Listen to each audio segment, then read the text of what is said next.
Hello बच्चों, आज हम क्लास 12 फिजिक्स के चैप्टर नंबर 3 विद्युत धारा के मोस्ट इम्पॉर्टेंट टॉपिक किरचॉफ के नियम को पढ़ने वाले हैं।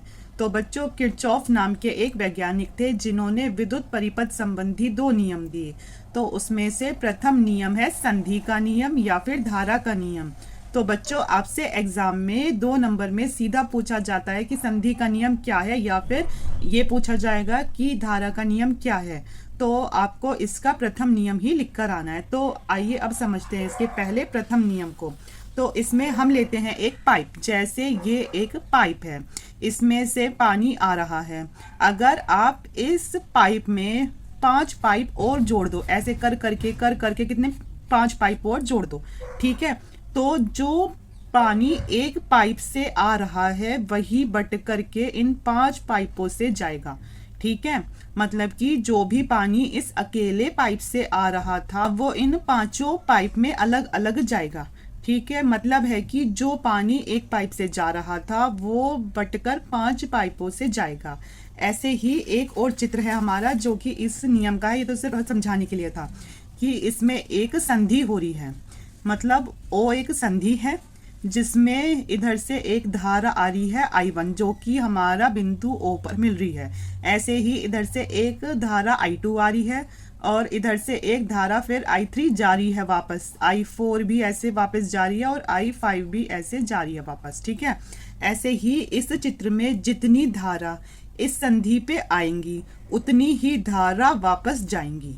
मतलब समझो कि ये जितनी भी धारा इस संधि पर विद्युत परिपथ में आ रही हैं उतनी ही धारा वापस जा रही हैं। बेशक जैसे ये समझ लो कि ये 2 पाइप हैं तो इनसे तो पानी आ रहा है और ये 3 पाइप इन दोनों पाइपों में जुड़े हुए हैं, जब भी इनसे धारा वापस जा रही है। समझ में आया?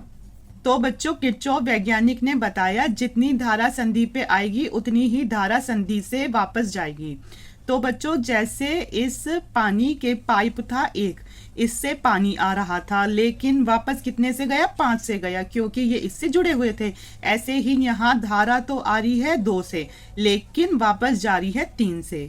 और हाँ, जो धारा आएगी वो तो ऐड हो जाएगी। जैसे कौन सी रही है? I1 आ रही है और कौन सी आ रही है? I2 आ रही है, तो इनमें तो होगा प्लस।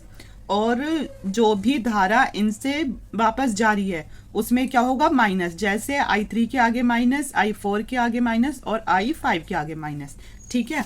तो अब हम देखेंगे आपको एग्जाम में कैसे करके आना है। तो आपको ये चित्र देख लिया, इसमें आप कितनी भी धारा बना सकते हो, क्योंकि ये किसका नियम है? ये हमारा संधि का नियम या फिर धारा का नियम।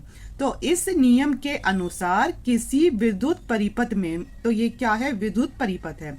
तो इस नियम के अनुसार किसी विद्युत परिपथ में किसी भी संधि पर, ये है संधि, किसी भी संधि पर मिलने वाली सभी विद्युत धाराओं का बीजगणितीय योग 0 होता है। कि मतलब इनका सबका टोटल का जो भी योग होगा, जो भी इनका ऐड होगा वो कितना होगा? तो वो 0 के बराबर होता है। आपको एग्जाम में लिख कर आना है कि इस नियम के अनुसार किसी विद्युत परिपथ में किसी भी संधि पर मिलने वाली सभी विद्युत धाराओं का बीजगणितीय योग 0 होता है। तो हो जाएगा समेशन I इजिकल टू 0 के। क्या होगा? समेशन I इजिकल टू 0 के। अब हम आगे लिखेंगे कि कौन सी धारा आ रही है और कौन सी धारा जा रही है। तो हम लिखेंगे माना I1 व I2 धारा संधि O पर प्रवेश करती है। जैसे आप इसमें खुद देखो कि I1 और I2 इस संधि में प्रवेश कर रही हैं और I3, I4 और I5 इसमें से वापस जा रही हैं। तो हम ऐसे ही लिख देंगे तथा I3, I4 व I5 धारा संधि से बाहर की ओर जा रही हैं। तो जो अभी आपको बताया था कि जो इसमें प्रवेश कर रही हैं तो वो तो आपस में जुड़ेंगी, तो इसमें I1 और I2 तो होगा प्लस में, जो इसमें से बाहर की ओर जा रही हैं तो वो होंगी माइनस में। तो I3 के आगे माइनस, I4 के आगे माइनस और I5 के आगे माइनस, और जो कि बराबर होगा किसके? 0 के, ठीक है। अब जितने भी ये माइनस वाले हैं इन्हें इजिकल टू के उधर ले जाएंगे तो किस में हो जाएंगे? प्लस में। मतलब जो इसमें प्रवेश कर रही हैं उन धाराओं का योग और जो इसमें से निकल रही हैं उन धाराओं का योग आपस में बराबर होता है।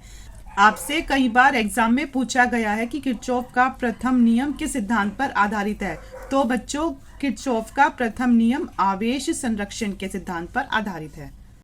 अब हम देखेंगे किरचॉफ का द्वितीय नियम। तो बच्चों किरचॉफ का द्वितीय नियम को हम कहते हैं बंद पाश का नियम या फिर वोल्टा का नियम। तो आपसे ये भी एग्जाम में पूछा जा सकता है सीधे।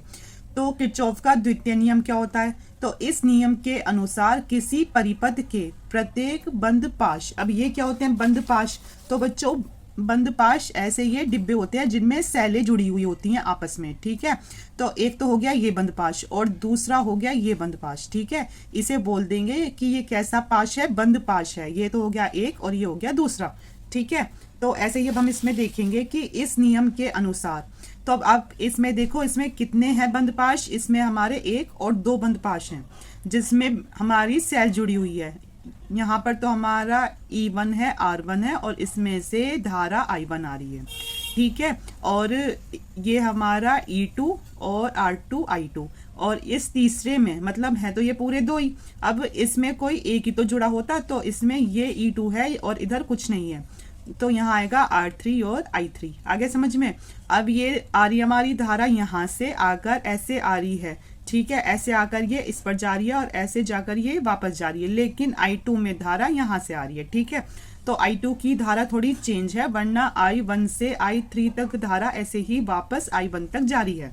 तो इसमें क्या होता है कि तो इसीलिए I3 बराबर होगा I1 प्लस I2 के। तो जो ये I3 है ये बराबर होता है I1 प्लस I2 के।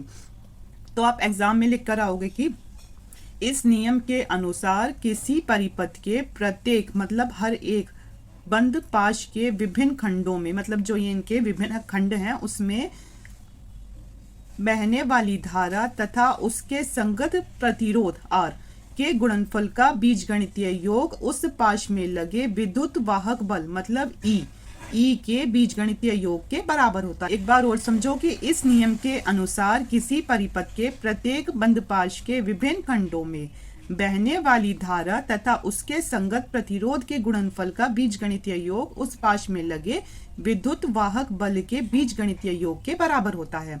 तो इन दोनों का गुणनफल मतलब धारा और प्रतिरोध का गुणनफल इसके विद्युत वाहक बल के बीजगणितीय योग के बराबर होता है। तो हो जाएगा समेशन IR बराबर समेशन E के। इसमें हम सबसे पहले बंद पाश एक के लिए देखेंगे। तो इसमें I और R की गुना करनी है। तो एक में देखो I और R की गुना, तो I1 की गुना R1 के साथ और I2 की गुना R2 के साथ करेंगे, ठीक है। और आपस में क्या आ जाएगा? इसमें माइनस आ जाएगा। क्यों आएगा माइनस?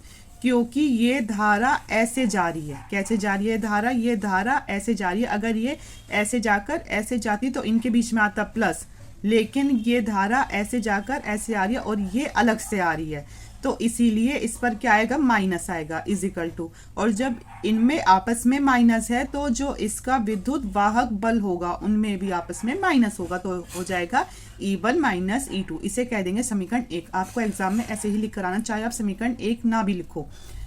अब हम देखेंगे बंद पाश 2 के लिए। तो इस बंद पाश 2 में आपको दिख रहा होगा कि I2 और R2 की गुना होगी और I3 और R3 की गुना होगी, ठीक है। तो और हाँ, ये आपस में प्लस में होंगे क्योंकि ये ऐसे आकर ये धारा जब आ रही है यहाँ से तो ये ऐसे जा रही है, इसीलिए ये आपस में प्लस में होंगे। इज इक्वल टू होगा यहाँ केवल केवल एक ही है तो आ जाएगा E2। अब I2 गुना R2 प्लस I3 की जगह क्या होगा? I1 प्लस I2 के बराबर होता है, तो आ जाएगा I1 plus I2 into R3 बराबर E2 के। तो ये होगी समीकरण 2। तो ये था इसका द्वितीय नियम। अब एग्जाम में MCQ में पूछा गया है अब तक कि जो किरचॉफ का द्वितीय नियम है वो किस सिद्धांत पर आधारित है। तो बच्चों किरचॉफ का द्वितीय नियम ऊर्जा संरक्षण के सिद्धांत पर आधारित है। तो ये था हमारा किरचॉफ का नियम। और आपसे न्यूमेरिकल में ये कितनी भी धारा दे सकते हैं क्योंकि ये चीज़ न्यूमेरिकल में अधिकतर पूछी जाती है। आई होप बच्चों आपको वीडियो पसंद आई हो। अगर पसंद आई हो तो please subscribe my channel. Thank you.